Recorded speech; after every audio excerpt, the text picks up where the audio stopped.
Do we talk? We're on. Fantastic.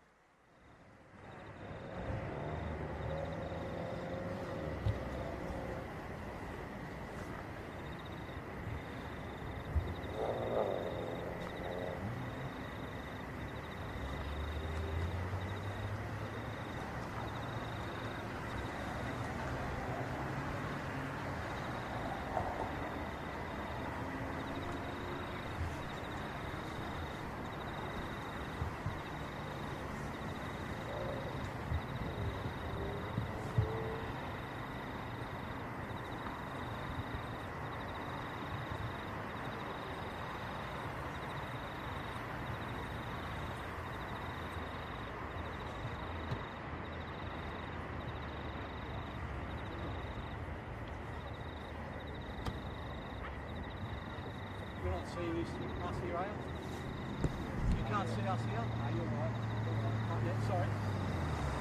We've got to give a signal to them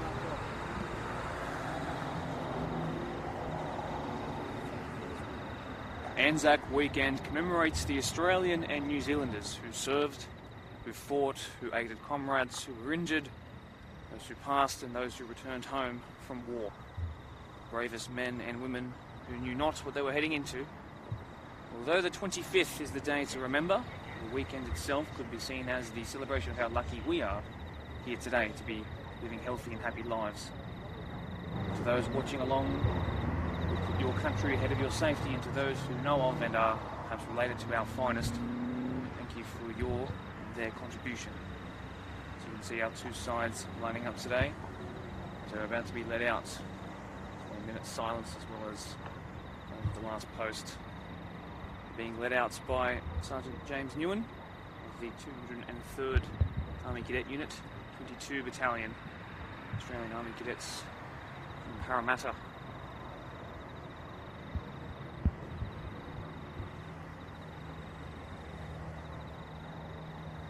Thank them for their time today, and eternally grateful for their service and that of many, many others, prior, present and future. Welcome to Minchinbury Oval for this week's Deploy PL2 match between Minchinbury Jets and Prospect United. My name is Mark Topolio. Thank you all for watching along, and encourage you to hit the like button on whatever platform you're watching along with, Facebook or YouTube. Why not say hi in the live chat function as well.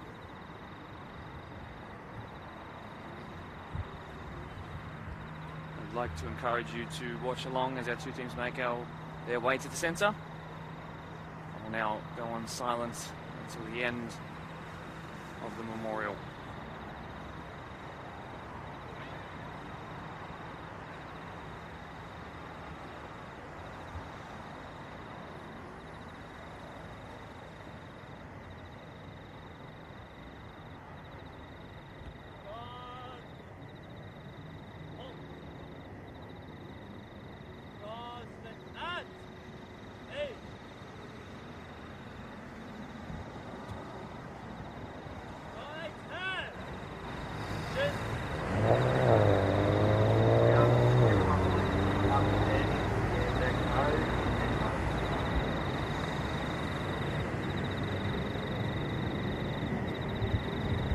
They shall grow not old, as we that are left grow old. Age shall not weary them, nor the years condemn. At the going down of the sun, and in the morning, we will remember them.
Thank you for respecting the minute silence and the memorial ceremony that we had there. I give a final thank you to our Anzacs and the 22 Battalion out of the Australian Army Cadets on Parramatta. I'd like to focus now on a little bit of tradition on this National Long Weekend sport. Unlike the Easter Long Weekend we just had, this weekend is going to be packed with plenty of local, semi and professional sporting events, of which I am truly delighted. Always sad to miss so much of the round over Easter, yes, but I hope you guys are just excited as me to get back and watch along these two teams facing off here. Welcome to Minchinbury Reserve for this week's Deploy Premier League 2 match. As I've already told you, between Minchinbury Jets, finally we're away from Blacktown Football Park and they host Prospect United.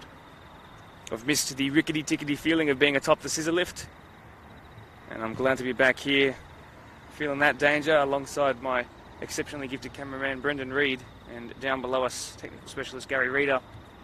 How great is a bit of change. As I said, we stepped away from the pristine Blacktown Football Park synthetic pitch and we're back on some turf, that stuff that sticks to your socks. The back of your forearms itches like crazy and sticks permanently to the back floor seat mats of your poor mum's car. Some good old-fashioned grass, that's what we'll be playing on today. Today's two sides are sitting pretty in the top three of the Deploy PL2 table, separated by the might of Eastern Creek in second. Minchinbury, the shock package of the season, your current championship leaders, 4 games played, 3 wins. They've already beaten Eastern Creek just below them, who themselves today beat today's away side, Prospect, who sit in third with 2 wins from their opening 3. Separated not only by goal difference, but by the head-to-head record against the guys above them, Eastern Creek. If you guys would line back to the very first match of the round of the season. I'm going to skip ahead from the little spiel I've wrote down and get straight into the lineups, because we're only a couple of moments away from this game beginning. So I'll start with our away side. In goal, Danny Bouzas, who retains his spot from the game that we watched with Prospect at the start of the year. John Paul George wearing 5 at left back. Adam Dunn in 4 at the left centre back. And no Lee Dryland today, who's been called into emergency work meeting. They're missing their captain. Peter Wilson in the 2 steps in. Matthew Fakuri wearing 13 at right back. The 2 6s, there's been a late change. Monzir Komi comes in, he wears 8. Next to him, Michael Fasano in 10. On the left, Kane Willoughby in 6. On the right, George Sarkos in 15, who was pretty good in that last match, if you do remember.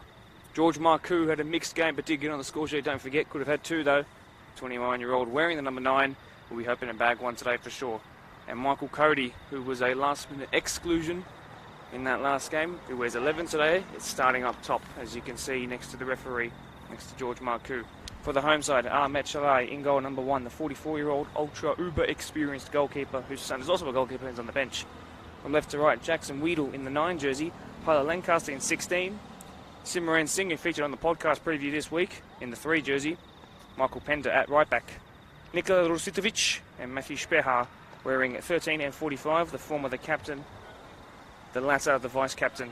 In the middle, John Haynes, or Johnny Haynes as he might go by, number 27. Matthew Nikolopoulos, who's in sensational form in 36 on the left. On the right is Alan Lackman, and through the middle, Joshua Schroeder. The centre-back comes striker. Let's see how his hold-up play and aerial ability will fare for this side. He's got 2 goals and 1 assist from his only 2 games so far, so that positive goal contribution is certainly going to be something that the away side, missing their captain, their influential leader, will have to be wary of.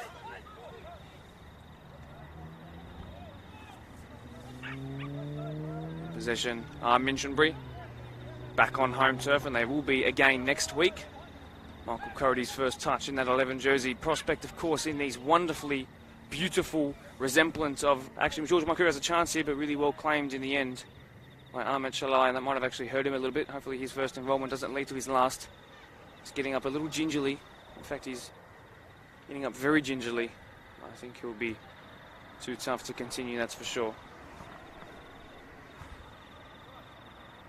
As I was saying, these kits, which I had not seen yet from Prospect, a resemblance of that late 2000s Barcelona home side kit. Perhaps the football brand is a little bit different right here in this Prospect side, but take nothing away from how good that kit is. Perhaps the best kit I've seen on these match of the rounds in the BDSFA competition. What a stunning thing to look at. George Sarkos now on that right flank. Ball gone between 2, but the missed bounce might lead Kane Willoughby to have his first attempt of the day. No. I have to apologise to Kane. Supposedly he was not on the pitch when he when we last played and had Prospect featuring in the game. Schroeder looks to come forward, who wearing that 2 jersey because he is a centre-back. The 2 would have made sense, but he's become a striker now. The 2 is a little bit different. Reminds me a little bit of Callum Patterson from Cardiff, who was in the Premier League and had a utility position, to say the absolute least. In fact, if you look him up on Wikipedia, his actual position is down as utility. I guess you could say Josh Schroeder is something of the same. Apologise in advance. I do, if there is a bit of difficulty in seeing some certain areas of the pitch. Might be able to tell that the floodlights are a little bit far back to have lit up all the areas exactly the same, but we make do with what we have. Indeed we do. Minchinbury in possession, very long looking throw, goes inside of the 18-yard box, but it'll be an easy claim for Bouzis, who was involved as a 9 in the reserve grade game. The Prospect won favourably. Simran Singh, who was ultra well spoken in the podcast, and also is in Aussie Sick Games from Coffs Harbour. It was held in this year. He participated in that. The 22-year-old, just recently turned 22. Blake's longest serving player, having been retained for many years, beginning back in the 20s and now all the way up at the firsts as the vice-captain. Really nice looking ball. Michael Cody has a chance to stamp his name all over this game. He's been held up a little bit, takes the shots, and it's gone straight into the hands of Ahmed Shalai of Turkish descent. It was okay with me pronouncing his name in the traditional way. Cleared by Adam Dunn, who thoroughly enjoys playing alongside Lee Dryland, but this will be a little bit different alongside Peter Wilson. We'll see how those 2 young men combine today. Simran Singh, who's come forward, lost the ball and probably left a bit of a gap in his defence. George Marcoux, whose work rate is fantastic, and will be wanting to prove to everybody watching this match of the round that he is the real deal. Ziakomi there was originally going to play on the left wing, wearing that 8 jersey, instead has come central in a 6 role. Kane Willoughby there in the 6 jersey, alternatively.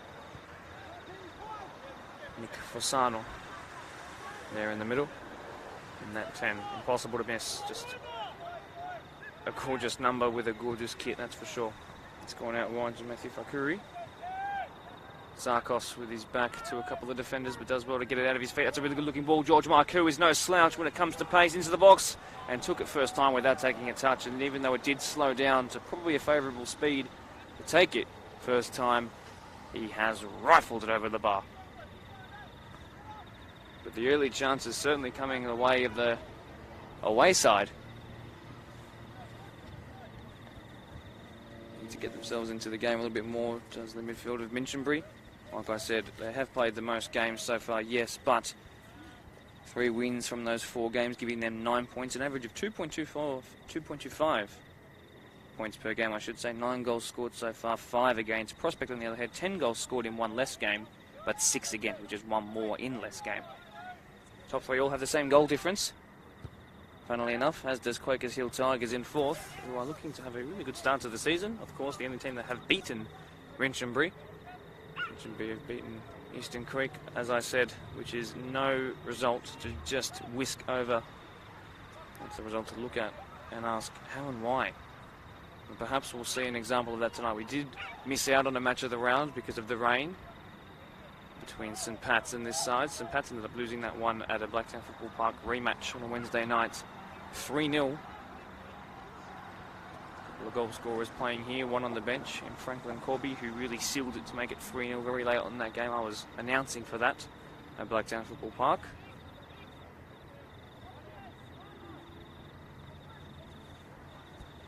Minchinbury, a side with a mix of ripe young talent and experience as well.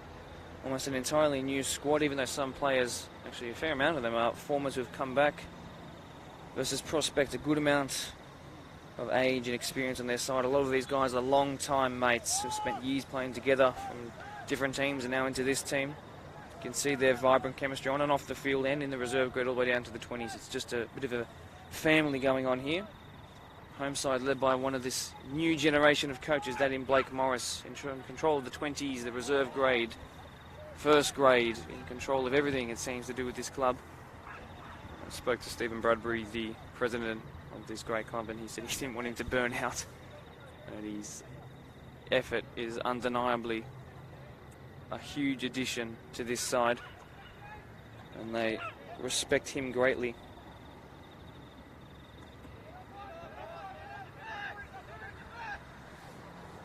Prospects, though, coming forward and then snuffed out really well, and now a chance to counter-attack for this Minchinbury side. Skinned him for pace, but that ball had too much power behind it, and that last touch to get behind the defender ended up seeing Alan Lackman getting on the end of it. In fact, forgive me.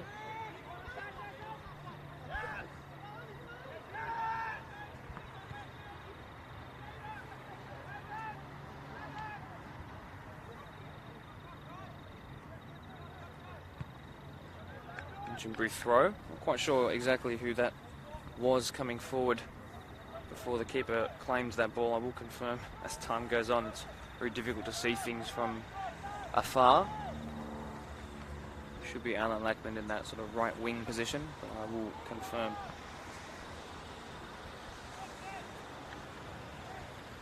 Might be a late inclusion for the number 7, Adam Markanovic. I will confirm if his number 7 jersey, if that's what I think it is comes any closer to where we are seated on the road side of Minchinbury Reserve, on Minchin Road to be exact. Goes all the way back to Chalai. Once a player of the year, 44-year-old at Mariel, back in the PL1, he's dropped down to PL2 just to give it a bit of a try. Certainly I've written down dressing room leader, but I don't think you can really limit his involvement to just those 3 words. That ball is whipped in from deep, will be cleared by Prospect though. Michael Cody, it's a nice touch out of the feet. Ren Singh is there as well. That's George Marcoux on that far side. That's a very far side today, but won really well in the end by Weedle.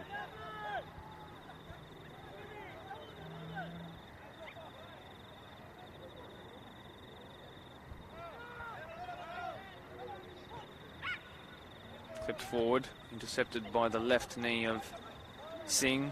Cody, who is involved, sits a bit deeper than his strike partner Marcoux. Rusitovic loses it out there.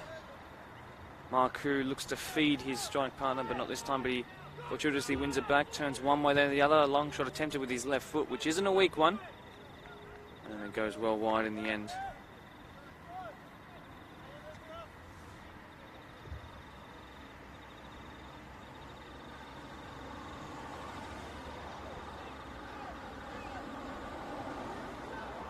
Short into Chalai's right. Long that goes. Long there. Monzia Komi. Fossano looks to clip it out to his right. That's a really good looking ball towards Sarkos, of course. Peter Sarkos, his father and the coach. He's lost out there and then won it back. Showing some good fight, playing for the badge there. You could suggest he then goes down and wins a free kick. A chance to put this in a dangerous area. Minchinbury will have to be a strong level of communication. There is some height in this Prospect side.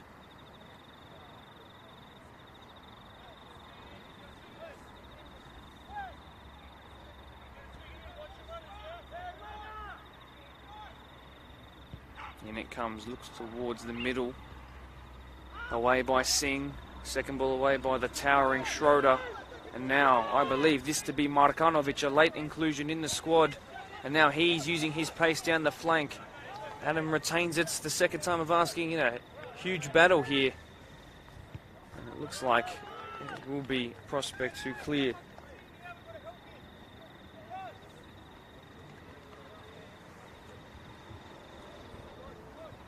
This is Michael Pender here in the 50 jersey.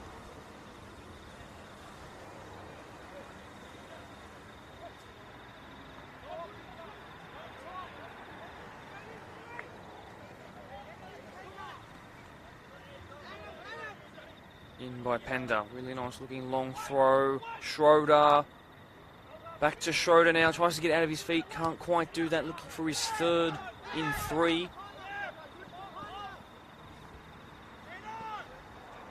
Strong work there by Tyler Lancaster.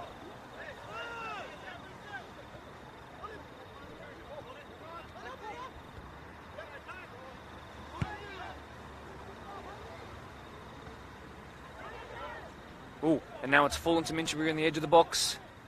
Still got plenty of work to do, and then the long shot attempted, and it's gone wide. Perhaps even fizzing the post slightly. I do have to apologise just when we have a break in play. It is notoriously difficult to see things at the moment. I believe there have been some late changes of which I've not been made aware, which I apologise for. Difficult to confirm which numbers are which. I mean, you haven't covered Minchinbury yet this season with their entirely new squad. It makes my job all the merrier. Scuffle, a bit of back and forth in the middle of the park. Michael Cody does well, forward by Fossano. Still numerically disadvantaged in this situation. Kane Willoughby on the left here.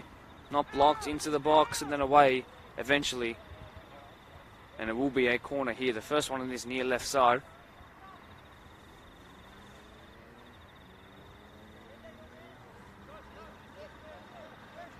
So it appears at that 9 position right now, who then tends to drift onto the right from Minchinbury. It is Adam Markanovic. He's got MPL experience. He's an absolute workhorse, I've been told. This will be an in-swinging corner by Michael Fossano.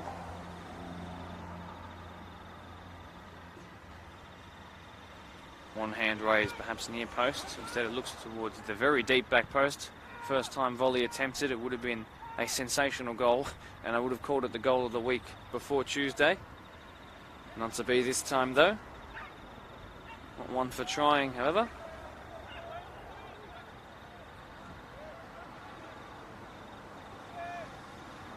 So on that far side. When we couldn't get there. Minchinbury are trying to clear, but they're just being boxed in by prospects who look quicker on their feet in this game than when we last saw them. But the breakaway is coming through Schroeder, who's bodied off the ball in the end. Again, it's a bit of a competition of who wants to lose the ball more, as it goes out towards the feet of Blake Morris, the coach, as well as the reserve grade defender himself. Headed away by Weedle. This time it finds Peter Tsarkos, prospect coach.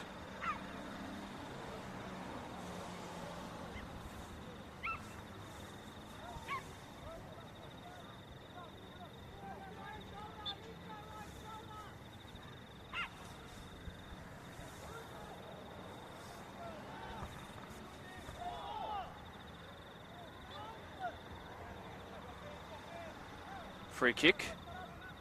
Prospect will have to reset.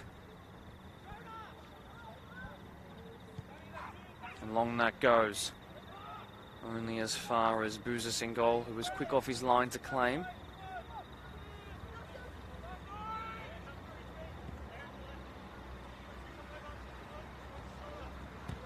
Jack Mansour, it appears, in that 13 jersey for Prospect, so he's made his way onto the pitch with his late changes.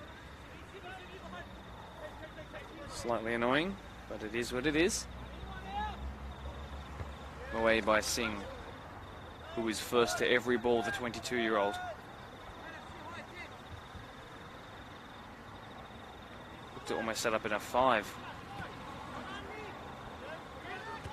Looks like Alan Lackman is moved into a defensive position as well, a back 5. Like I said, that's a really nice piercing ball, but just intercepted by Lancaster, who's then given it away, and then the shot attempted. Oh, and a goal! A ridiculously silly goal to concede, and George Marcoux is his marquee moment, this one for sure. Like I said, the work rate of his is one of the best that I've seen, particularly from a 9. And the man wearing 9 gets another one to his tally for the season, puts the away side ahead on enemy territory, but unfortunately, those trying to build a fortress have forgotten to put a brick at the bottom, and it's come collapsing down. Giving the ball away just outside your own 18-yard box is a recipe for disaster. And Minchinbury Jets, one behind. How critical will that goal be? It's not looking like this will be a game of many goals at the moment. Happy to be wrong. But if it's going to take some mistakes at the back for there to be chances created, well, I'm sure there won't be too many of those who'll have to be more adept to his surroundings. I believe it was Weedle, but I cannot confirm. Either way, let's move on to that one or two. Have him dwell on that for too long. It'd be unnecessary. Adam Dunn miscontrols it initially, but is recovered positively. Kane Willoughby. Really well done by Michael Pender. Brave work there. Markonovic showing us that work rate. I talked about Michael Cody, who's got a bit of pizzazz on the ball, gets past one but not the other. But he somehow got that back. It's just looking like his George Marcoux will be excited to put a second on the board. He goes for it. And a couple of long shots he's had on that left foot, and they've both missed the mark quite significantly, but that's not going to stop him from trying. Especially after you put a goal to his name. There's no way he's not going to want to make amends. And then again. So it appears Johnny Haynes is in the centre of Minchinbury's midfield. I cannot see Matthew Specher in the 45 jersey, so whoever has taken his place, when I do figure out who that is, I will let you know. Nikolopoulos. I'd like to see him more involved, perhaps a little bit more central. We saw him score in a game where Minchinbury were drubbed at Blacktown Football Park, a brave header. Like I said, 2 goals and 2 assists. 2 consecutive man of the match performance against Eastern Creek and St Pat's, having joined in 2020, but the 36 on his back, unfortunately.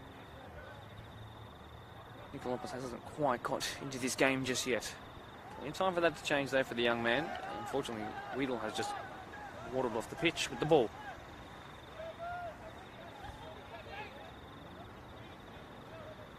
It appears no John Paul George for prospect, rather Jack Mansour in the 13 jersey is at that left back position.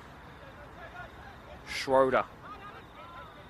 Markonovic against Mansour. The 2 M surnames coming together there. And Michael Pender, the M first name, can't keep that in. I can confirm this is as dark as it's going to get. It's not going to get worse than this, so let your eyes adjust and we'll go from there.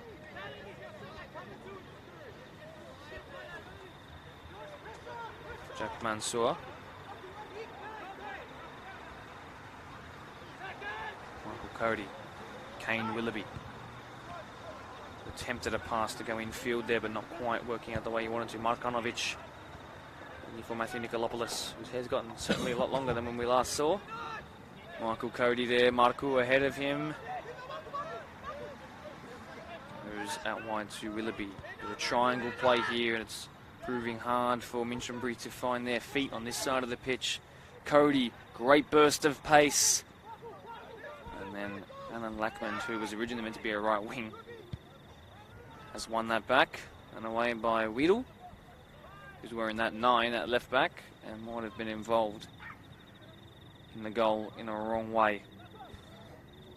And now a ball attempted to put into the box has been blocked before, getting past a couple of yards though and then cleared.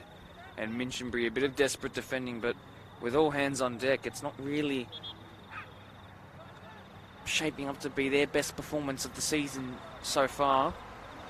I have watched one other game of theirs, which technically means I've watched half of their games.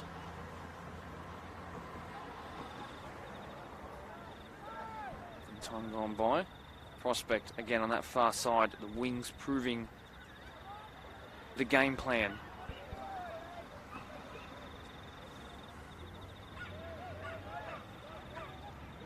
Club celebrating having been formed in 1970. You can do a bit of maths there. It's their 52nd year this year. It's 2 over that half century. talk about that club history when the time is right, but while the ball is about to be whipped in, not just yet. Huge chance of Prospect to use their height.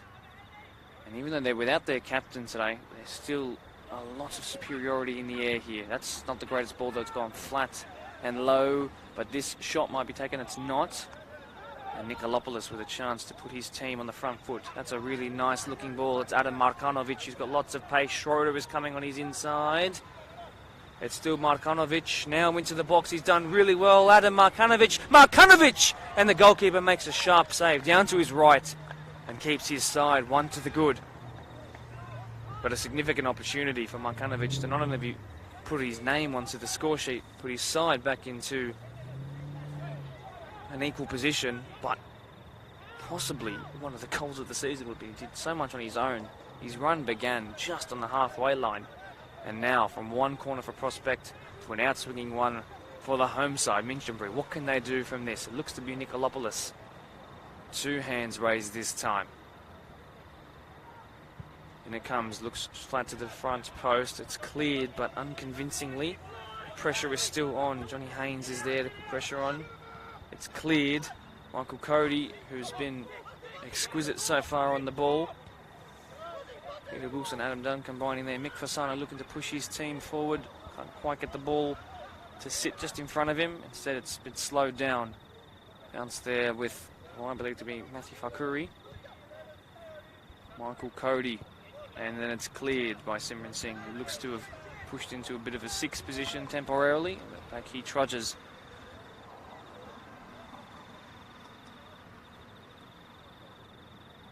Lancaster, Lackmond, Michael Pender and Weedle in that defence. And then Rusitovic, the captain, as the only defensive-minded midfielder. Lancaster does well, who is another one of these new breed of centre-backs, not originally actually a defender, let alone a central defender. Spent some time in Portugal, actually, for Citrense, which to me sounded Italian, but anyone who understands the Portuguese language might understand where that 2nd division side comes from. Please let me know.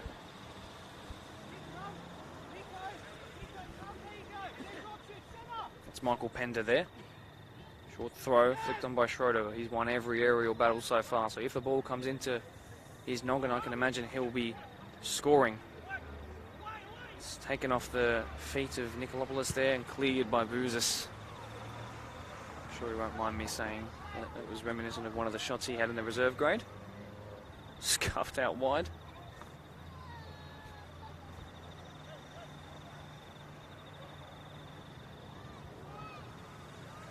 Rusitovic has lost it. Looking to keep the pressure on Prospect though. Akuri.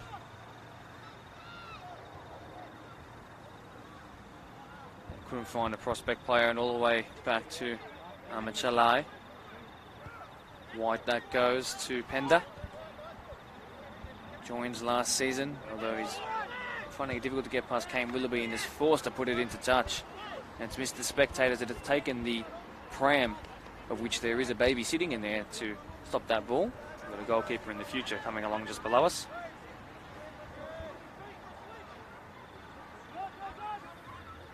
Michael Pender, that right back, spent a month on the waiting list to get into this side, and eventually a vacancy popped up, and he's returned from the Melbourne State League back into this side, into the right back position, and putting on a couple of great performances.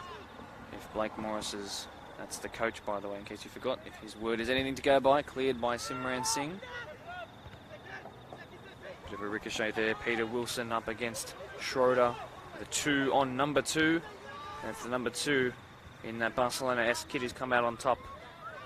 Markanovic there won that ball up, put it into touch again.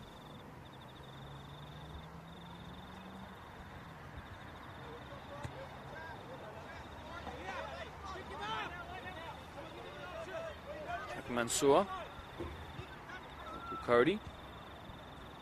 Minchinbury back with it through Rusitovic. Nikolopoulos and his pace being tested here. Bouzis does really well probably the safest option was to put it where he did. Back to his goal, he heads. Michael Pender, who jumped straight into first grade after a fantastic performance for the reserve grade side. Although a numerical advantage for those in red and blue. Marku past the keeper. Has he got two? He does! 2 to the good. 2 for Marku. And I said he'd want to have a good performance on the match of the round, considering one of the misses he had in the first game. But boy, has he made amends for that. He's not just done that. He's announced himself as one of the best strikers in the Deploy PL2 competition. A plethora of goals to his name already this season, and a brace so far today, and we're not even close to that half-time whistle being blown. But you just saw that back five was being stretched and pulled, and then all of a sudden it was too compact. They were missing their entire left side. Pender had just taken a throw, and it was pretty much 3-on-3, and when you're running backwards like that on your halfway line almost, you have to hit top speed straight away, or you're going to have the likes of 29-year-old George Marku in his athletic physical prime running straight at you. And to be honest, bar that one rare occurrence, I won't refer to much more now because there's no need to. And that man does not miss. And we've seen him score across 2 seasons now as Michael Cody. If he's held his run, he hasn't. He doesn't know it yet. Would have been through to probably seal off the game, to be honest. But it's all prospect coming forward, and Minchinbury are struggling to create and struggling to contain.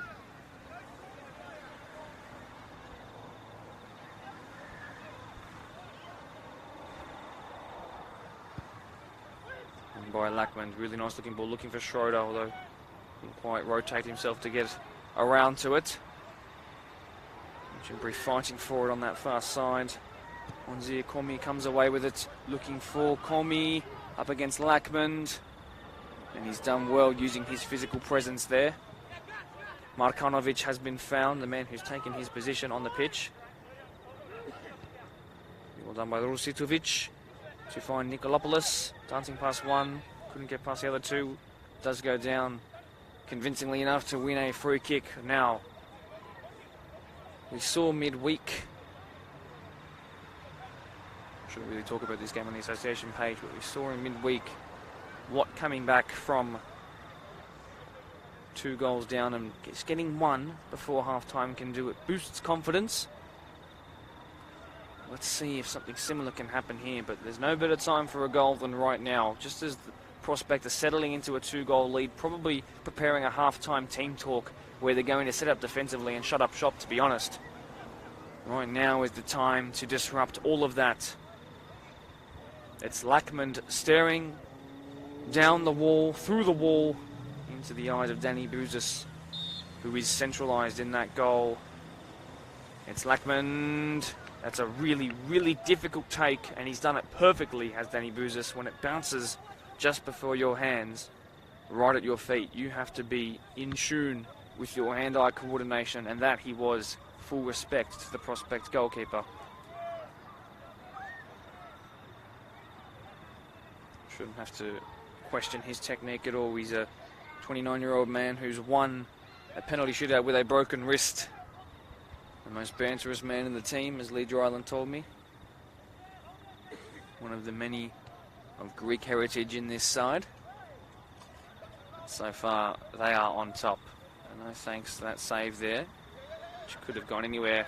Michael Cody almost found himself through following that pass by Kane Willoughby, which was Mane to Salah-esque in the 4-0 drubbing of Man United. Had a bit of a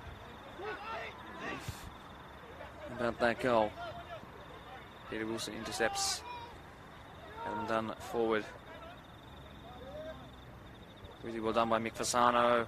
Then clips it outside with his right boot. Marku looking to turn provider to Michael Cody. Great save, July. Danger has not been cleared entirely yet. Cody again couldn't quite get the power on it he needed. And anything more probably would have beaten the keeper and any keeper in the world, to be honest. But he just scuffed the shot at the last moment. So Schroeder misses that header as well. Just seems to be a bit one-dimensional from Minchinbury at the moment. Need to probably be looking forward to this half-time change and make a couple of changes, I think. Rustitovic rises highest, although unchallenged. He's lost it. Kane Willoughby looking to find Cody again, who is itching for a goal. Pender back in possession.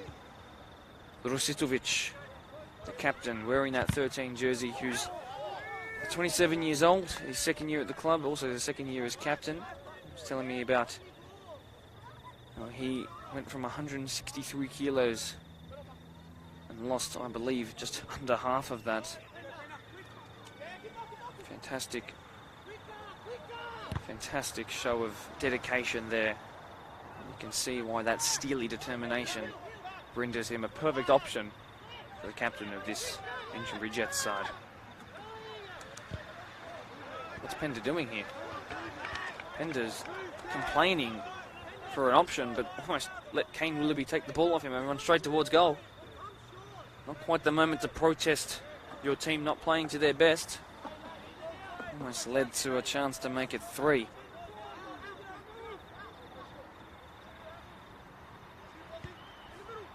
Mansour, Fasano, great feet there. And then he's lost it, back to Jack Mansour. And then back to Michael Fasano. He's won it back, but a handball is called. Probably one that was blocked from your perspective and mine too. The referee had the perfect one, that's for sure. Lackmond. He's looking for Schroeder's head, I'm sure. Nikolopoulos making a run in behind, looking to find the young man who's then gone down. Referee put his whistle to his lips, looking for the advantage to be played. Schroeder, he believed, was not going to do anything with it. And with the ball going out to where it is right now, he's probably correct in calling that. But again, a very dangerous position to have a free kick. Certainly an opportunity for something to come from this.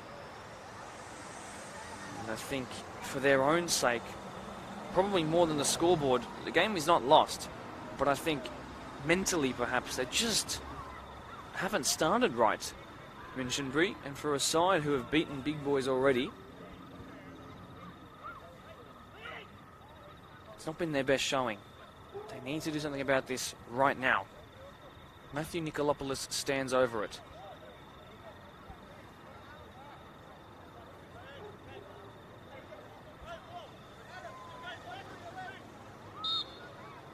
And the free kick. 6 in the wall. Boozers to beat as well. Goes low. Straight into his hands again.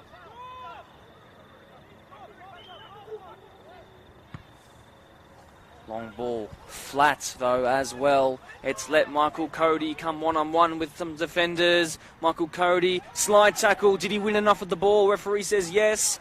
Chalai has then dropped it. Chance still on here. Still now.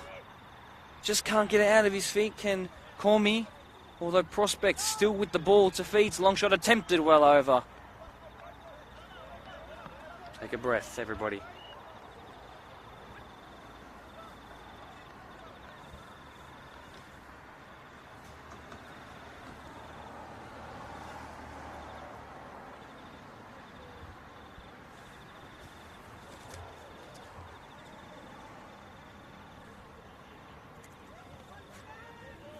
Played short and to Chalai's left. Lancaster progresses that forward. Lost in a poor position. Rustitovic. A display of skill there. Markanovic. That's going to fall right to him, and that's not the man you want running through if you're a Prospect fan. Although the recovery one was fantastic by Jack Mansour.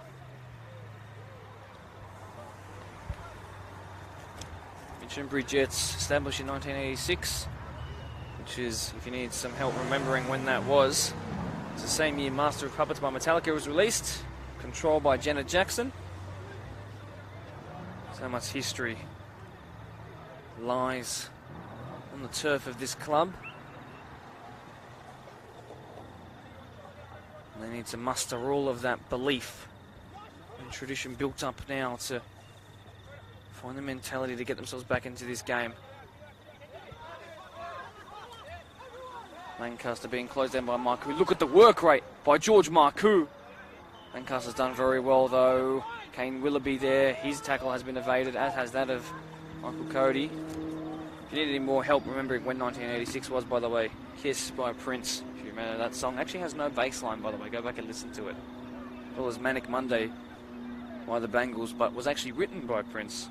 And You Give Love a Bad Name by Bon Jovi. That's the year I'm talking about. Snuffed out really well there. Prospects are back in possession. Bit of triangle play here. 86 was also the year of Maradona's Argentinian team winning the World Cup. Quarterfinal against England, where he had probably the most infamous and brilliant game. End of God and goal of the century in the same 90 minutes.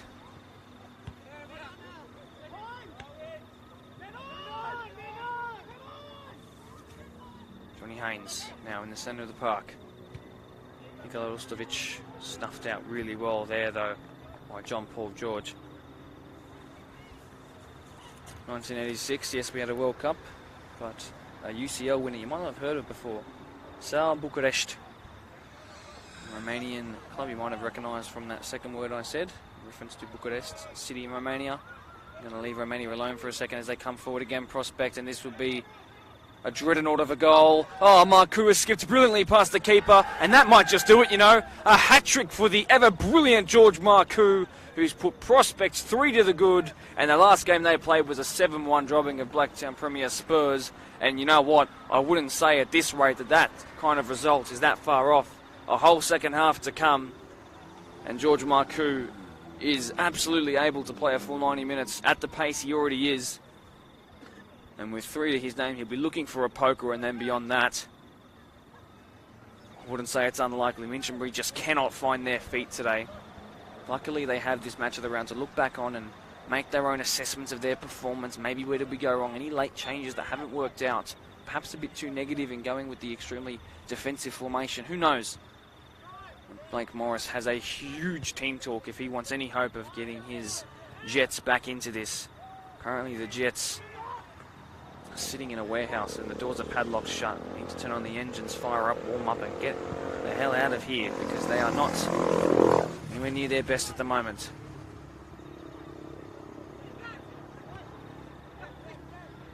Markonovic can't quite find Rusitovic, and it's cleared. Michael Cody. You can see there's far less Minchinbury defensive players now, and it's allowing space like this to be opened up. Lackman's got 2 to deal with. He's put his hands around the neck of Marcoux, who has somehow got up and kept it. Is there a yellow card being shown there? I cannot tell. No, it's just a hand. And actually, after all that, it was an offside being called, so none of that would have counted. Not far from half-time now at all. Can Minchinbury give themselves a slimmer of hope? For the first interval is up. Mick Fasano trying to change it and make it even slimmer. That piece of hope. Weedle in that left-back position now comes forward. Time running out. Just long ball after long ball. Directed, not quite sure where. Kane Willoughby is adept. That ball's been given away in a dangerous position though. Johnny Haynes, Nikolopoulos and Schroeder around him. One's gone down. Schroeder. Great show of pace. Schroeder! Boozers, can he get there? He does. Fingertip save perhaps. Goal kick given in the end. Boozers was then technically unneeded. He's saying he pulled his hands away as he dived graciously and gracefully, I should say, across the goal.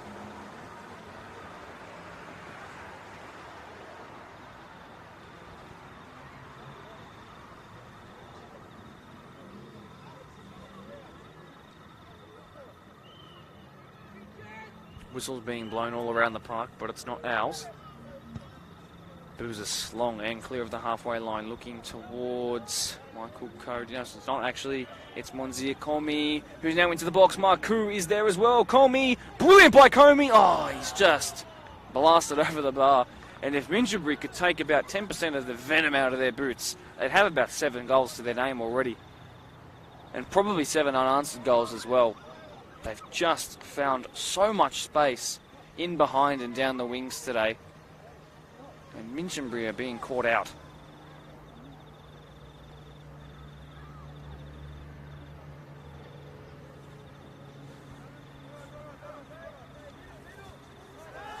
Splits two forwards there.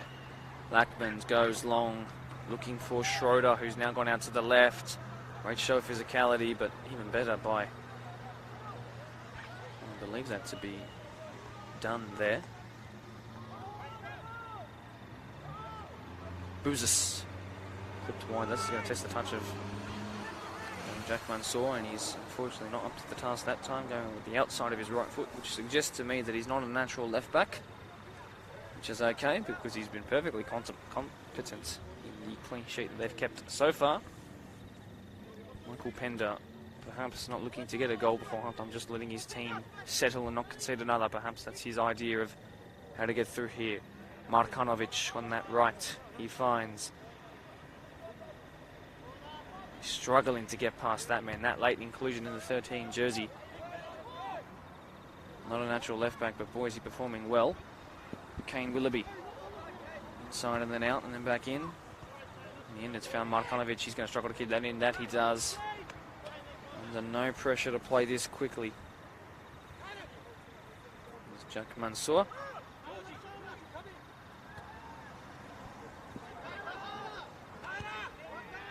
That stayed in after it was lost by Michael Cody.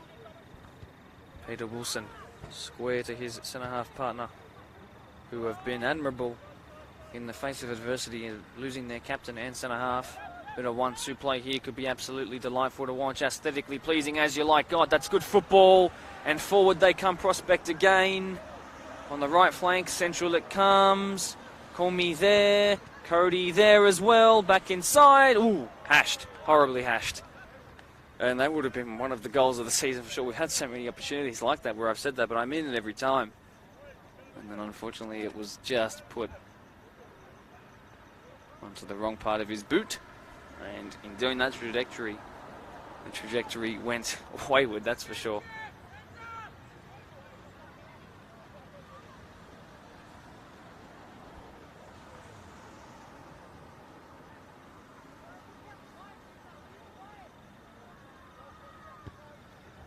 Oh, that's just cleared Michael Cody's head. Rositovic hard into the tackle, not coming out with it though. Markanovic is there as well, but doesn't get there. Fasano eventually cleared by Simran Singh.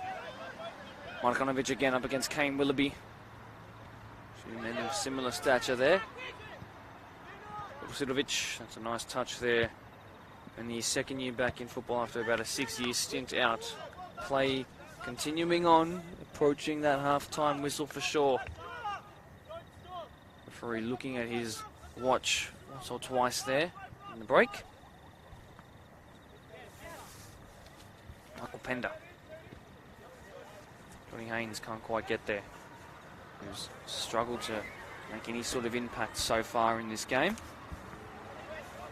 Unfortunately, that's a really nice looking ball. Schroeder looking to rise. It was a bit too wayward from him.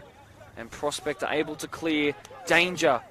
Spell it out, because here it comes in the space and shape of Marku. Cody ahead of him, he looks to turn provider again. Cody to wrap it up already, no. Great save by Chalai, but still inside the box now. Comey, great save, and cleared finally, perhaps the ricochet, the rebound, and the corner.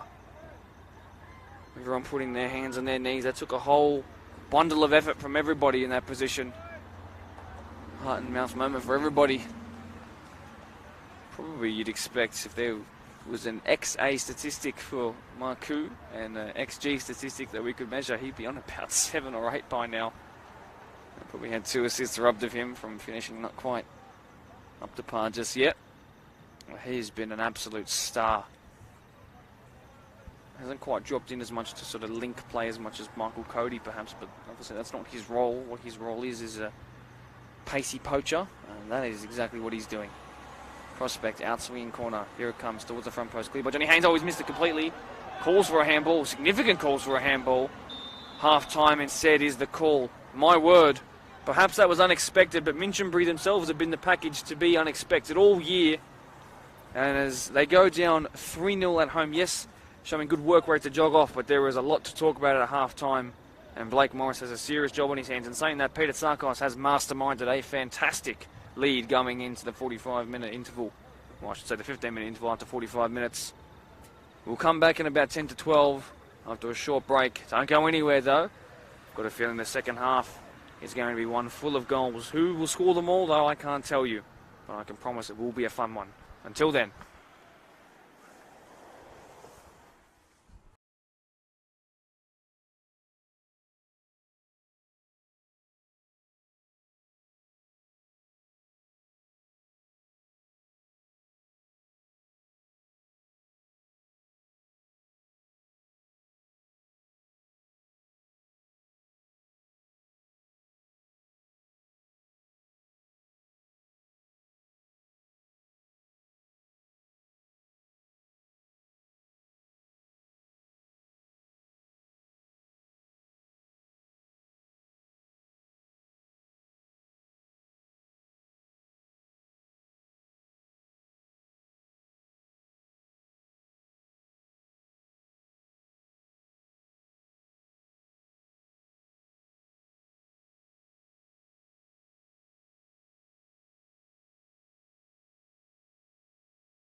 half-time screen on the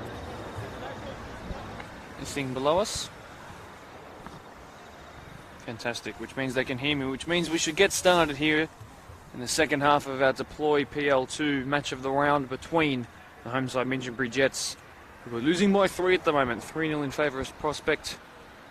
A sensational hat-trick by their number 9 talisman, George Marcoux, a 29-year-old. Loves to have an involvement in these match of the rounds.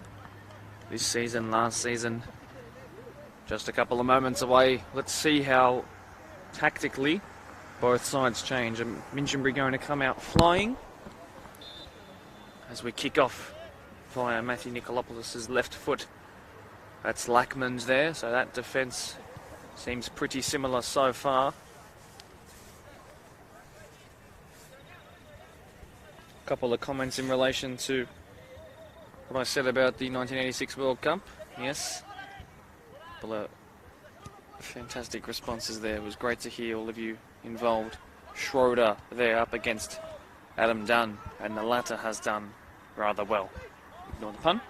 Sarkos turns and twists, but eventually it's cleared only as far as Vucitovic, who's then not directed that exactly where he would have wanted it.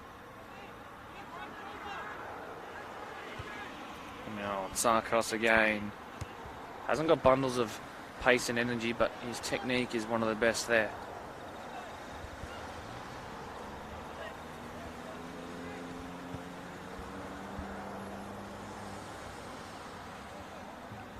So win in favour of Prospects now.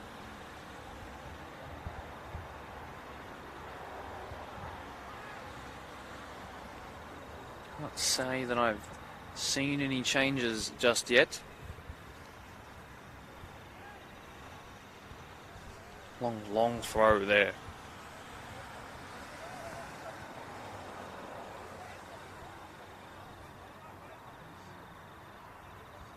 The confirmation, John Paul George is the right back for Prospect. There is no Matthew Fakuri.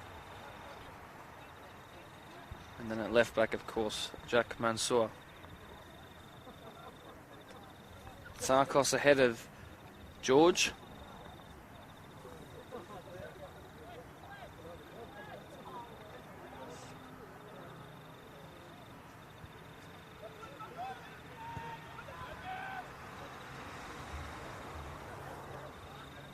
Aerial battle here. Who will come out on top? Simran Singh desperately trying to get his noggin there first.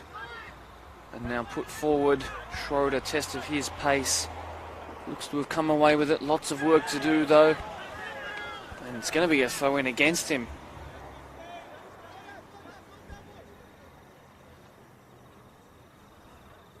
Both teams look to have set up pretty similarly as to the first half.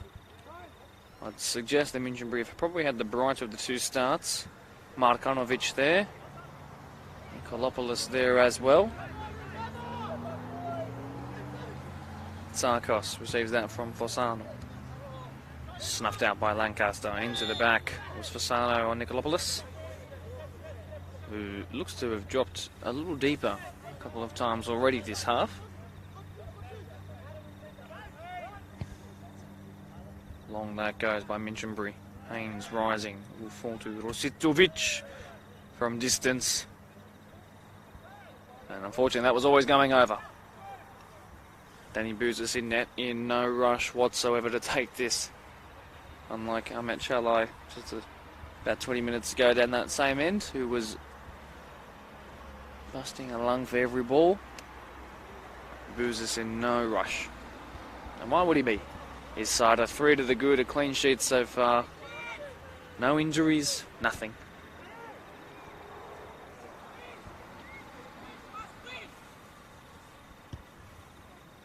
One thing Prospect will want to actually achieve is a clean sheet, which obviously is the goal for any team, as Marco goes down in a heap after being clipped there.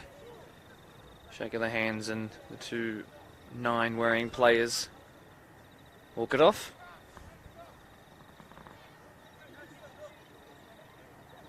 It'll be Mick Fossano standing over this.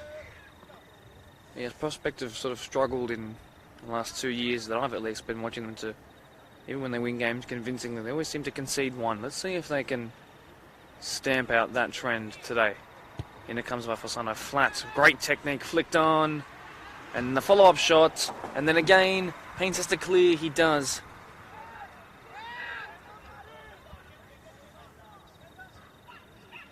Prospect turning one way and then the other, and that's fantastic play there.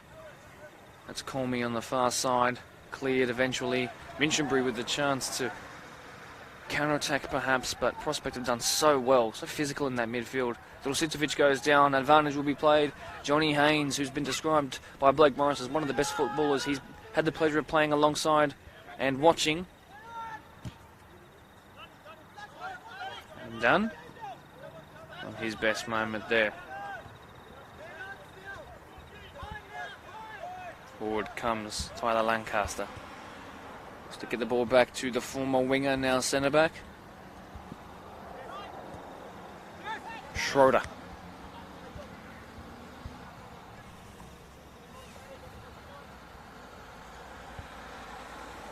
Drusitovic leaves that for Weedle.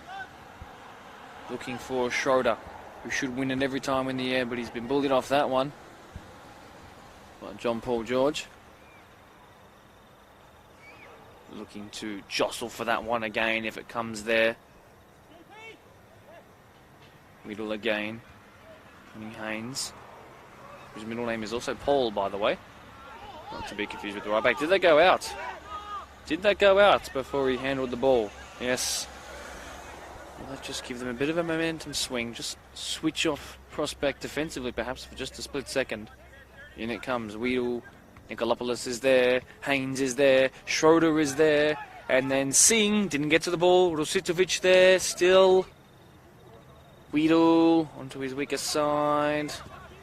Actually, doesn't appear to be his weaker side, even though he's playing on that left.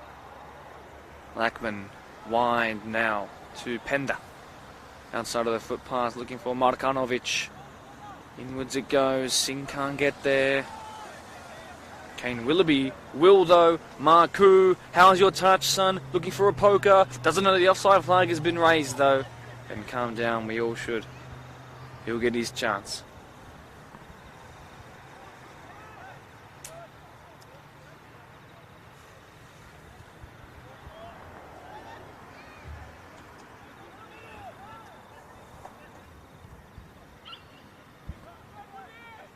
Haynes looking to use his pace. He's certainly got the advantage there on Peter Wilson. And then he's lost the ball in a dangerous area. Foul is being called, although in favour of who? Prospect will have to do the defending here.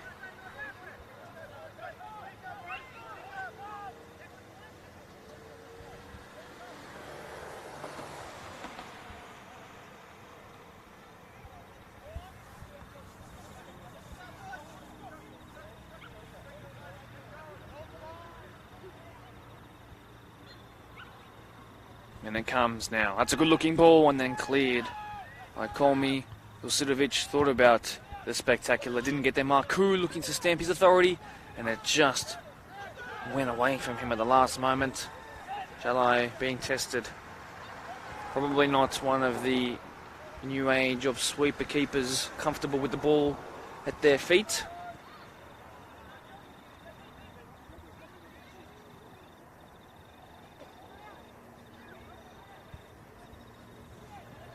Haynes was making a run forward.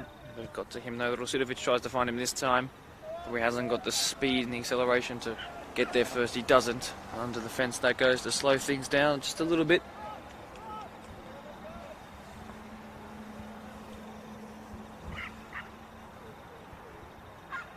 Thanks to all watching along on Facebook and YouTube. It's been a pleasure to have you so far. Don't forget to like and subscribe to our pages, like our Facebook page. Leave those live chats, which I'll give a check at the end. Have a little chuckle to myself, perhaps. Seen all the people who've said that they're watching along, proud of their prospects for playing well. Congratulations to you and your son's teams, perhaps. Weedle. Ooh, danger. Danger, 3v2, options either side, options still other side, Marku, poker, offside. And you can tell he is desperate for that fourth. Not to be just yet. He's probably being told off by some of the Minchinbury contingent behind the far side goal. He blew a little kiss to them on their home ground. He's been devastating so far today. Switch of play. Not something I've said a lot today, actually. Boozes. It's a bit of width. Can open this game up a little bit. Minchinbury win it back. Right on that sort of middle third there. But this will be a prospect ball.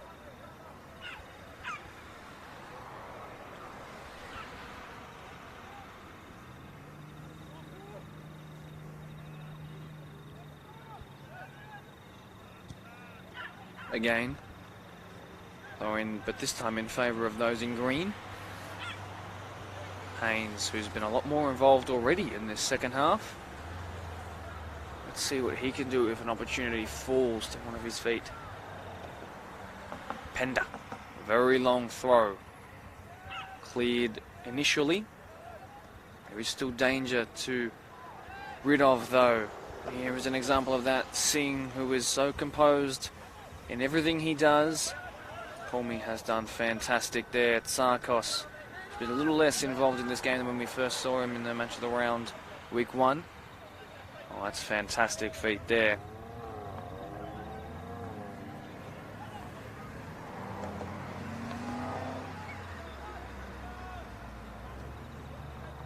Now out wide. Is he onside this time? Marku, will he go for the spectacular Marku? He does. It's ended up going towards the back stick. Play continues on, just inside, now outside, now inside of the box, now outside again. And then from distance! Close, but no cigar.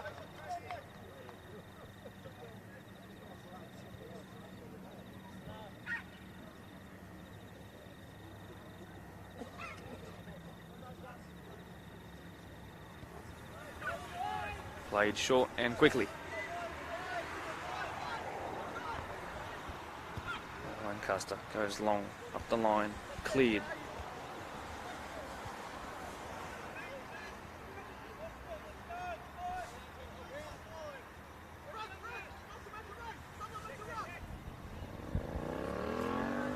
The line that goes.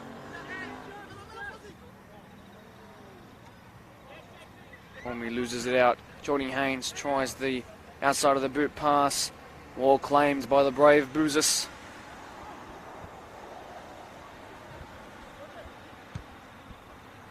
Long that goes. Cody's won it back off of the feet of Lancaster, whose touch was nowhere near perfect. Comey thought about it, didn't come off. Range not averted yet, still a chance on here, but Minchinbury finally gets some possession to their name. They need to move the ball quickly, perhaps a switch of play is on. It was on. Ooh, and they might win the second ball here. It's loose. It's Markanovic into the box. Markanovic still. Markanovic. It's been blocked off. And Bouzis sees it out. And perhaps will be a little angry at his defence there for letting him down. But still a clean sheet in their possession. Foul, probably a soft one there called. Foul nonetheless.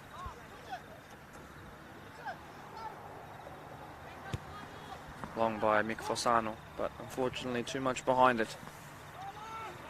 Claimed easily by Chalai. In Woods it goes. Haynes goes down. Free kick given.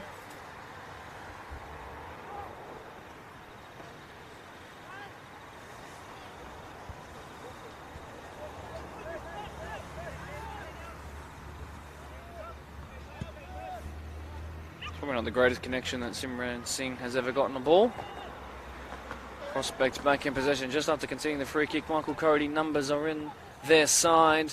Cleared by Pender, though, who comes to save his team.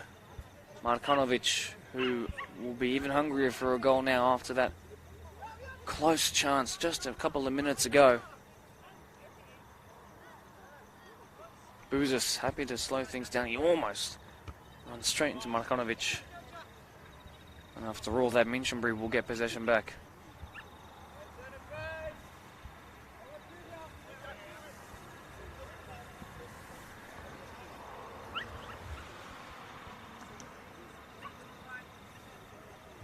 Weedle, Rosidovic, cleared by Dunn.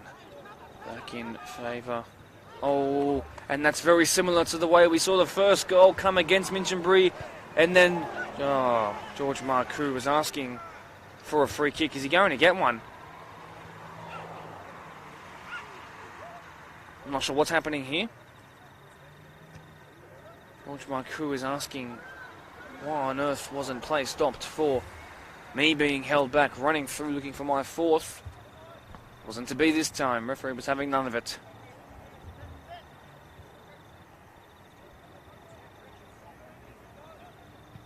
Up the line. They've done well. Unfortunately, though, commentator's cursor comes undone almost instantly.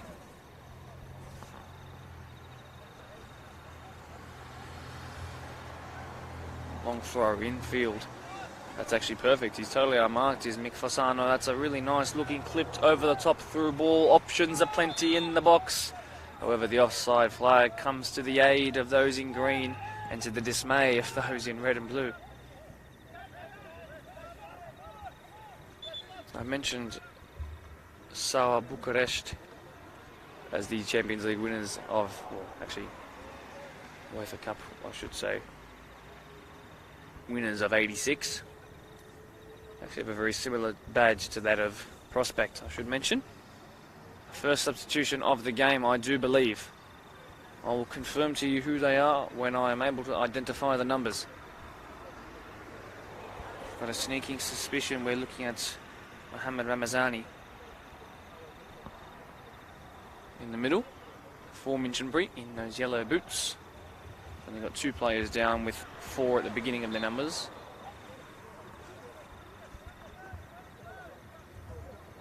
It's certainly not Jake Smith who scored the goal of the week.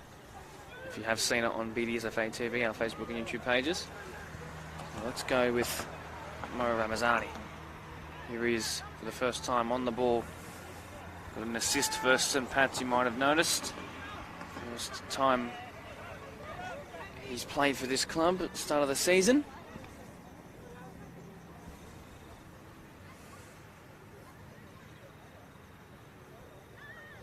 Also looks to appear that Matthew Shephar, I should say, has come onto the pitch. I thought he might have been starting at number 45. It looks like he's come onto that central centre-back position. And they've gone to a back three of sorts. Minchinbury pushing numbers forward in an attempt to get something out of this game. Lackman, as you can see, has come from a defensive position into a more advanced position. There's Spehar's first involvement of the game. That's fantastic feat by Michael Cody. Bit of an unsung hero so far. Whenever he's on the ball, it's just mesmerising to watch. Cool. Sarkos does well to get back to his feet. Goes down again. Receives a helping hand back up. Probably only to escape a yellow card on Rosidovic. He's not going to escape it this time.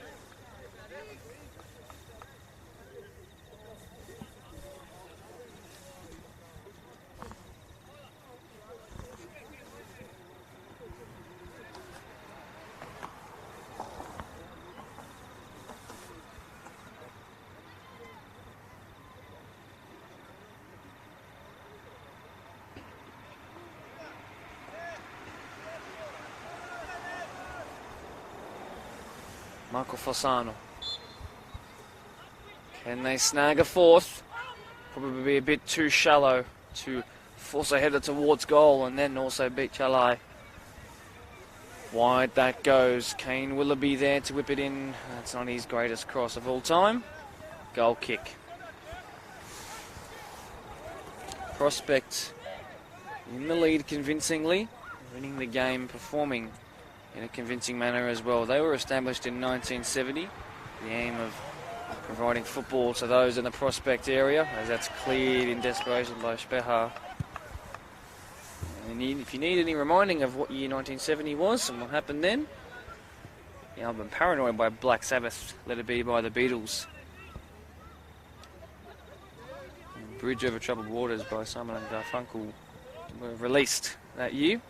In terms of football, we also had a World Cup in 70. It was also held in Mexico like the 86 World Cup. And instead of being won by Argentina, it was won by their great rivals, La Seleção, Brazil. They beat Italy, which hurts me. Pelé scored and assisted one in that game.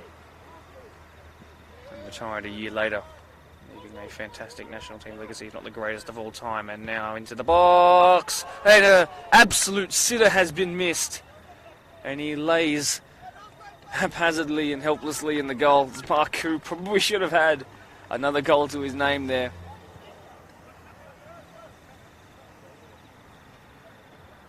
Willoughby doing the closing down now. Cormy tries to step in, though the challenge has been evaded by Ramazani. Nice looking ball. John Haynes is bullied off the ball. Nikolopoulos couldn't quite angle his body to get in the way of it and stop the momentum of the ball completely. And now Prospect are coming forward again. Fossano, brilliant. How are they being left this unmarked? Cheeky finish attempted and a goal given. Prospect make it 4. No offside flag to bury their hopes and dreams this time. Instead, they're burying Minchinbury in their own backyard. They were determined to do this in the reserve grade game. They were very vocal about how much they wanted to win. And it was a fantastic finish. And they've put themselves in a significant position to take all 3 points back home. But Minchinbury have just not shown up today. I'm not sure why. There were a couple of late changes. Not sure why Speha came onto the pitch so late. But the game is done now. It's over, unfortunately.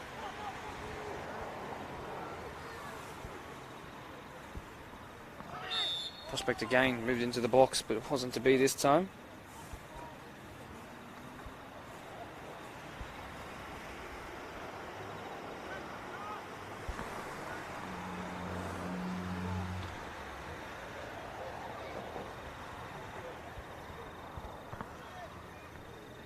Free kick will be given.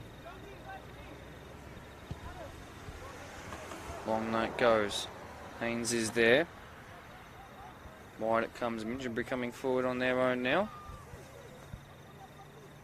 And then they've lost it.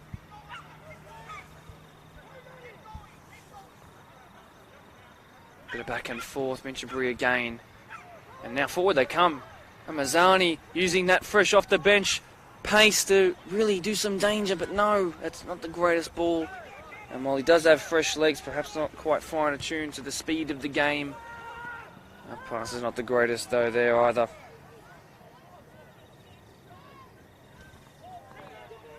Oh, shocking ball out of the back by the goalkeeper.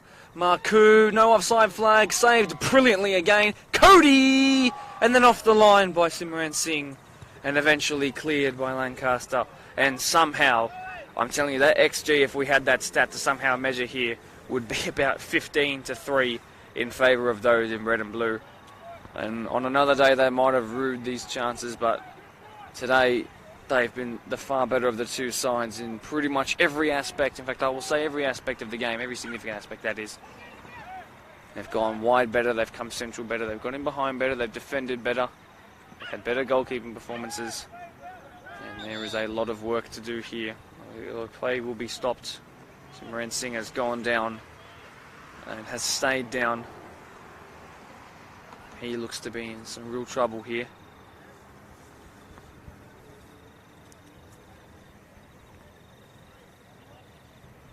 I was mentioning the 1970 footballing year. It's also the year that Feyenoord won the European Cup against Celtic at the San Siro.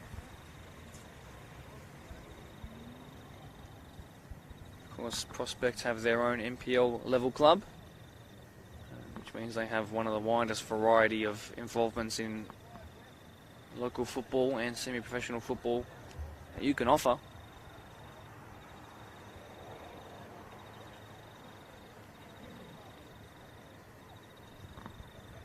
Minchinbury, on the other hand, yes, 16 years the junior of their opposition today. They started as part of the Minchinbury Sporting Group, which included little athletics, cricket, netball and the like, and that eventually disbanded in 1989.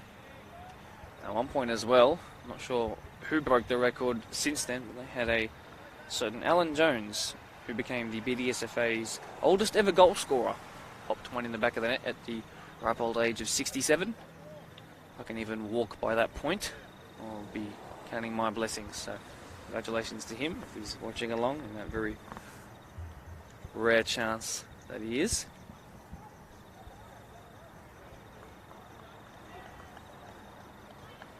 Coming off a really strong bit of momentum, Minchinbury probably wouldn't expect him to be beaten this badly. The other fixtures happening today, not that I can tell you the result even though they've already happened, but Eastern Creek versus St Pat's, huge game there. Redbacks versus Oakville, Quakers Hill Tigers versus Blacktown Premier Spurs. Next week, Minchinbury will take on Oakville back here at Minchinbury Reserve. Prospect will then return back home. That home, however, being Blacktown Football Park Field 1 in the 7 p.m. match of the round against Quakers Hill Tigers, who will feature for the first time. Prospect will have featured for a third time in order to give Quakers their first. So we'll see how different that lineup is, as well as how different it is to the week 1 lineup. Ramazani from distance and then push wide.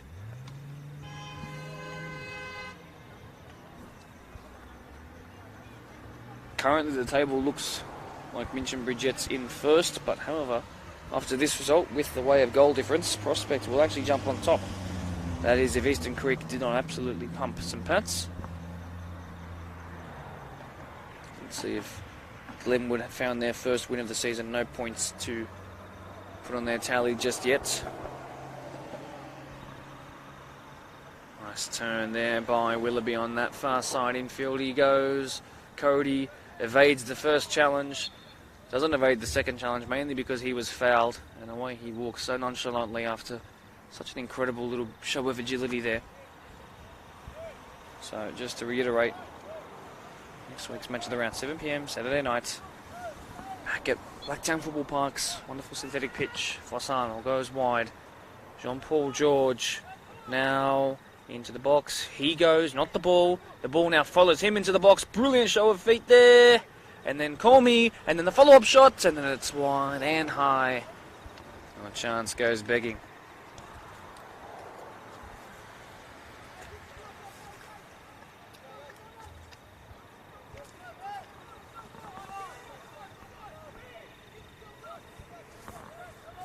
Prospect talk is still very audible, even from as far and as high as we are away from the pitch, which is fantastic to see. They've really come a long way, I'd say, since round 1. This is a far better performance than what they put on that day. Kumi loses it out. Vucedovic is there. Marku will find it, fall back to him. Chalai watches it sail past. Remains a bit angry at his defence, though. Has every right to be after today's performance. It's just not been their best. Back at home, I'm sure they wanted to put on a really good show. I know how excited they were for the St Pat's game, of which we missed that, and they were up themselves 3-0. They find themselves down by 4. It must be disheartening. Long way in the season left to go. As you can hear some passionate fans behind us, which I absolutely love to hear. Those horns and those chants. Unfortunately, the home fans haven't got much to cheer about today, other than perhaps knowing that You Give Love a Bad Name by Bon Jovi came out the year they were established, which, look, I'd be honoured. Perhaps not the focus of their post-match team talk, if there is one. Out that goes, another throw-in on that far side as we inch closer towards the end of the game.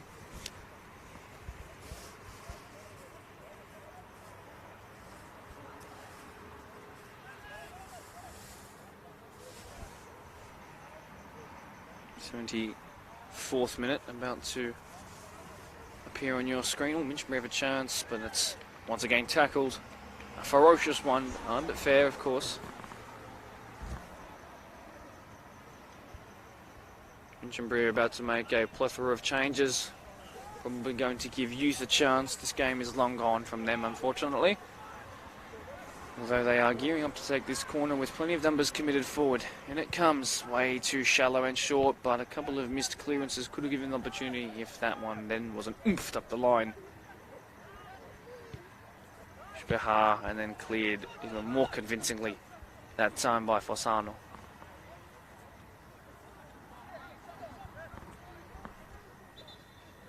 Changes incoming. See what's about to happen here.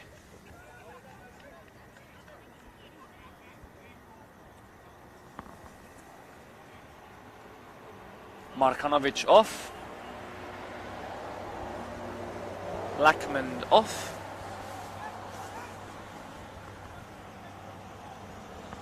Who has come on, however? I haven't a clue just yet. Looks like Jake Smith, who I said scored that goal of the week last time round. If you can see a 4 in the back of his shirt. Yes, that's him in the 43. Is he up to a moment of brilliance here again today?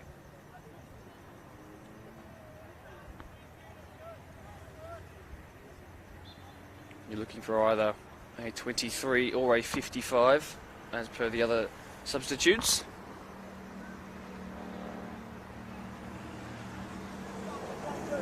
Minchinbury.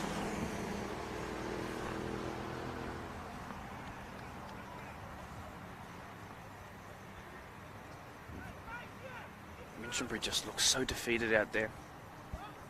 You have to feel for them. I've had 2 match of the rounds now where there have been absolute pastings.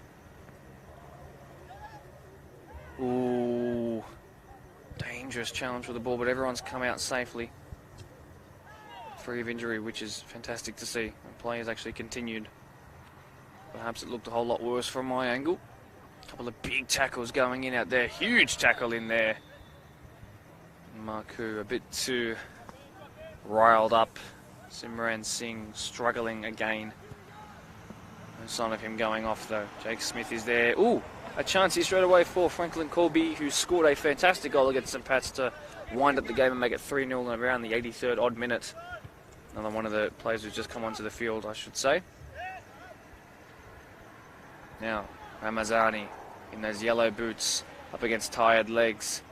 Jake Smith's gone down in a heap. I'm not sure he's quite seen what was ahead of him, and he ran into a boulder in the shape of Adam Dunn or Peter Wilson there.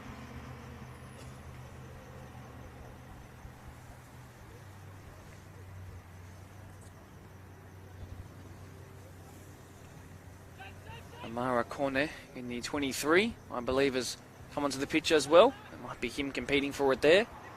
Entirely new looking frontline bar, Matthew Nikolopoulos, who has remained on the pitch. Schroeder, I believe, has come off as well. That's John Haynes. Fantastic close control there. That's Franklin Colby, who's lost it. Not quite in time with the game just yet. He goes down, does Nick Fossano. Kicks it straight towards Franklin Colby. Oh, actually turned out to be a great switch of play. Michael Cody, and then the finish to make it 5 over the crossbar. Willoughby. Perhaps I should have said, will it be 5? No, it wasn't. Jeez, I'm good.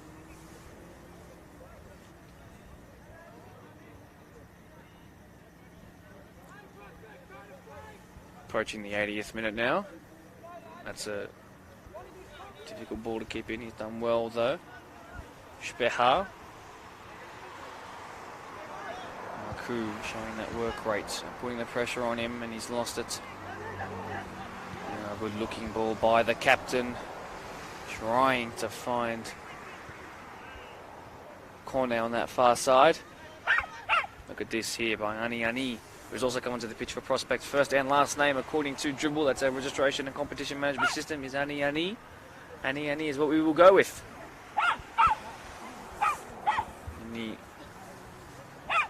illustrious number 14 jersey, and with plenty of history. Everyone from Thierry Henry to Alex Brosk.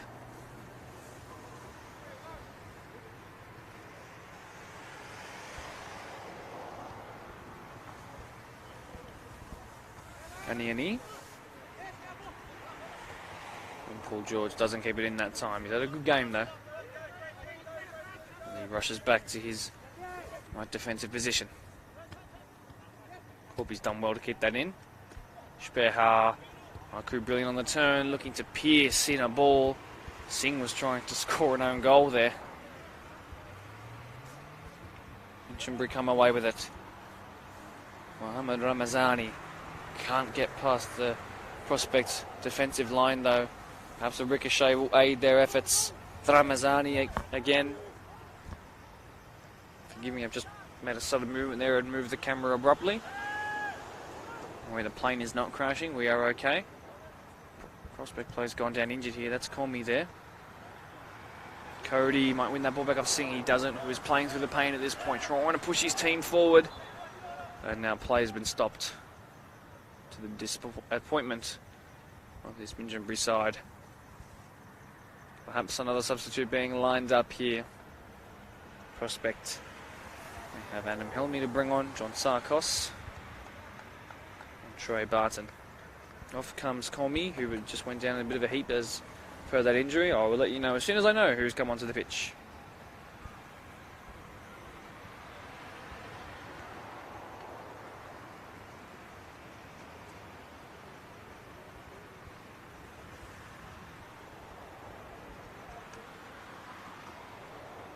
That's the number 7, John Sarkos. 2 Sarkoses on the pitch. Actually, I'd be lying. We've gone from 2 on the bench and 1 on the pitch to, well, the exact same thing. They've just swapped around the first names. Franklin Colby does really well. Nicolopoulos couldn't get there first. It was actually reminiscent of what I saw Jeremy Doku do for Belgium in the Euros. If you remember that kind of run before he attempted the finish, you know exactly what I'm talking about.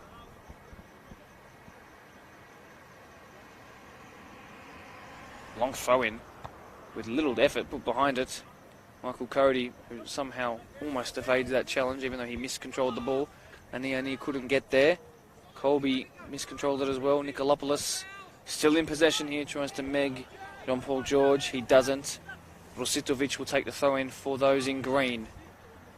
If there's any time to score, it's now. Perhaps any glimmer of hope in these last 10 minutes or so, if they want to get something, consolation out of this game, some kind of consolation, perhaps. Are they believing that there's a chance to get back into it, perhaps share the points? I don't know. They need a goal right now if they are to do so. Rositovic has done very well. Bit of a workhorse today. He's been one of the only to stay on in the midfield.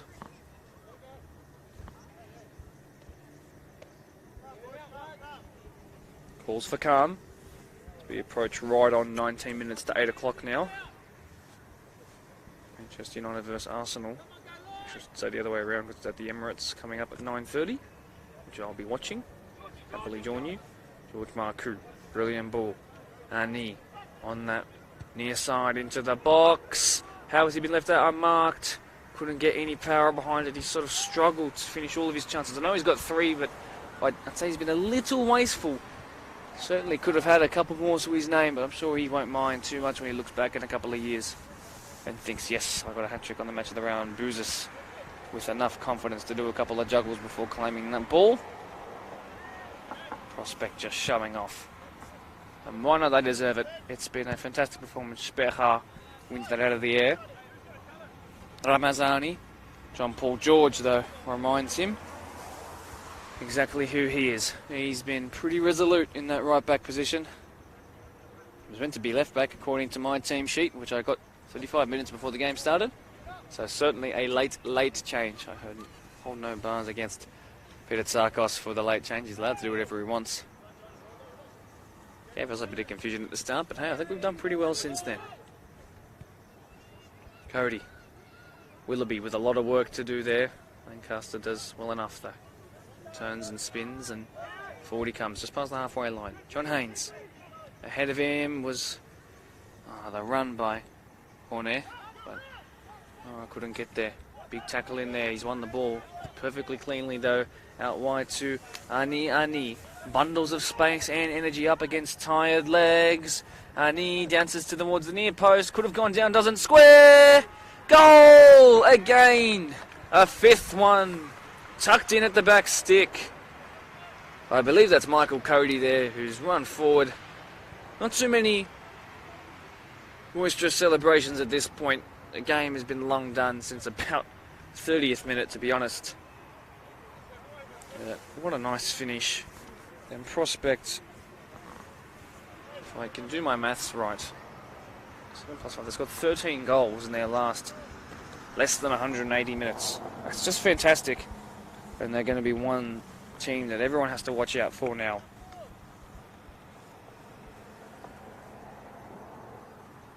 Off goes Michael Cody after his goal that he thoroughly deserves. And the final substitute, I think the Prospect can make. Perhaps I have one more up the sleeve, I'm not quite sure. I'll let you know who it is the second I see the number. 16 or 17 you're looking for? Well, I hope. We've seen this go wrong. 16, that's Adam Helmy coming onto the pitch. It was a sub in the game that we saw Prospect featuring at the start of the year. Prospect, like I said, will be desperate to keep a clean sheet. Franklin Colby has just met the ferocity of that tackle by Fossano. Ani, who was crucial in getting that assist. Helmy now, the number 16 onto the pitch, a very similar position to what we just saw him in the shape of Ani. Speha has intercepted Haynes, space to run into. Colby ahead of him, Ramazani ahead of him, Nikolopoulos inside. Corner there as well. He goes back though to Speha. Two substitutes linking up there, looking to find a long pass here, probably a bit too flat though to find the run he wanted. Cornet looked to get there, but perhaps wasn't expecting it. Missed touch means that they've been able to clear, have Prospect, and clear in a way that's left him in a 3-on-2. Great switch of play. He's onside. He's kicked it backwards. It's a fantastic clearance in the end. Unfortunately, he was meant to kick it the other way. Helmy has only just come onto the pitch. I'm not surprised he hasn't quite got his radar fine-tuned just yet. That's okay. John Sarkos there getting involved.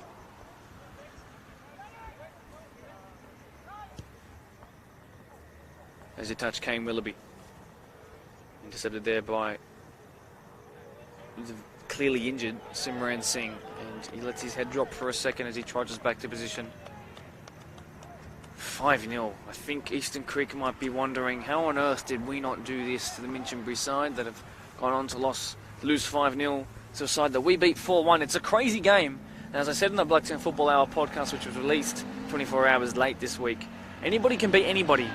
And as we've seen, Prospect can certainly beat anybody if they perform like this. Take a couple of more chances. This had been double figures, to be honest. Although, they want to keep their clean sheet, and that kind of tackle means they will be. That's soulful defending there. That's pride. Pride in the badge. Intercepted there again. Prospect.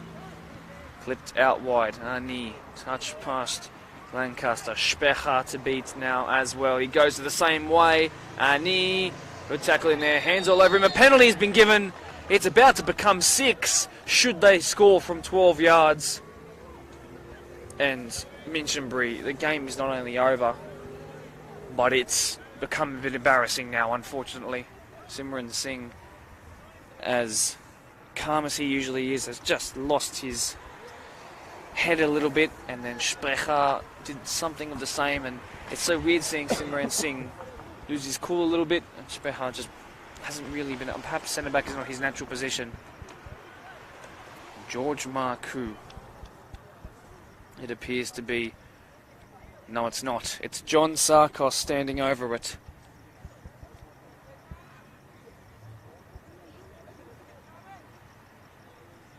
Chalai to perhaps take home a bit of consolation. If you can save this. In the 7 jersey, it's an esteemed number for taking penalties.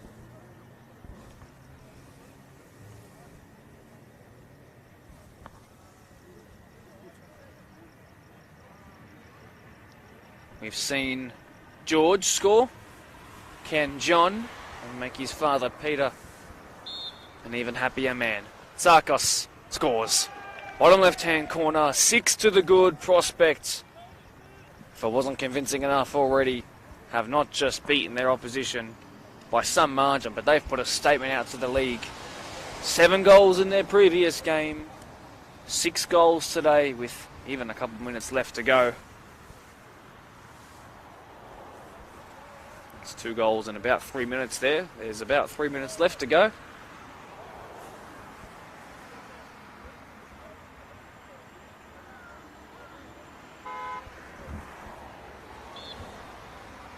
I have a feeling the referee will just let this hit the 90th minute mark and let it be for the day.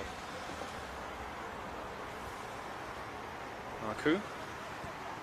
Nice ball by Helmy. Looking for Marku. Doesn't quite find him though. Ramazani back to Singh. Looking for Kone. Doesn't get there though. Well done by Mansour. But then he's given it away straight away. Probably considered the free kick there. Big tackle there. That's going to hurt tomorrow for sure. Leave a bruise on the front of your leg. Nikolopoulos dances one way then the other. They want to keep a clean sheet to Prospect. Nikolopoulos couldn't get the shot off at all. Probably didn't back himself enough. Rudositovic will, but that shot was blocked before it got to him. Nick Smith loses it, has struggled to get involved. And now we're in a 2v2 situation. Marku needs to hold his run. He has this time. Marku squares it back. Probably didn't fancy the angle he was on, and he lost it there. Once again, fortunately, just another moment where he's gone. I could have had another goal. Or a goal contribution at least to my name. Ani, who's been dangerous off the bench. That's not his greatest touch though. And Simran Singh is seriously struggling with some sort of injury. He's going to be in a world of pain tomorrow. In fact, I think he's actually going to trudge off. Or is he heading to the back stick? I don't know. Nope, to the back stick. He's too workhorse for that. Not just physical pain, but this is going to hurt for a while for Minchinbury. It could change the entire scale of their season. The belief they've had to beat top teams. I wonder what this will do for them. Forward they come, though. And another brave Boozer save. I'm surprised he didn't slide in there, but he just seemed to quickly get to the ball. That's a really nice clearance straight to Ani. Marku making the run forward. He's played all 90 minutes. Hasn't been able to find a goal in the second half. Big tackle in there by Ramazani. Corner looking for Kobe. Handball called. Into the box, Kobe, and then Bouzis claims again. Referee looks to his right. Perhaps his assistant suggested there would be a handball or a foul given away in the box. None of what I just mentioned came to fruition. And there was no penalty called. Ani. Shpeha gave it away to him. That'll do! Full-time Prospect. Travel away from home. Marku gets a hat-trick. The Tsarkoses both score, as does Michael Cody. And they win 6 goals to the good. 6-0. And Minchinbury, perhaps you could even suggest, have been a little humbled on their own home turf. They spoke wonderfully, and I know there are wonderful things happening at this club in our last 2 podcast preview appearances, but unfortunately it's just not worked out today at all.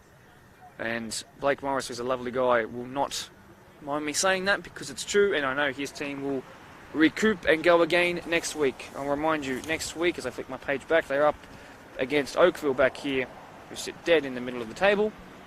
And then our match of the round next week is also Prospects' next match and their third match. Blacktown Football Park Field, 1 7 p.m. on that Thursday night up against Quakers Hill Tigers, who will appear for the first time in the Deploy PL2 match of the round this year. My name is Mark Topoli. Thank you for tuning in for what's been a fantastic day of football if you wear anything but green. Appreciate you guys being here. I'll go and read all your live chats now. Once again, I hope you enjoy and take the time to remember what Anzac Day and weekend sort of stands for, but also enjoy the sport that comes along with it too. See you then, guys.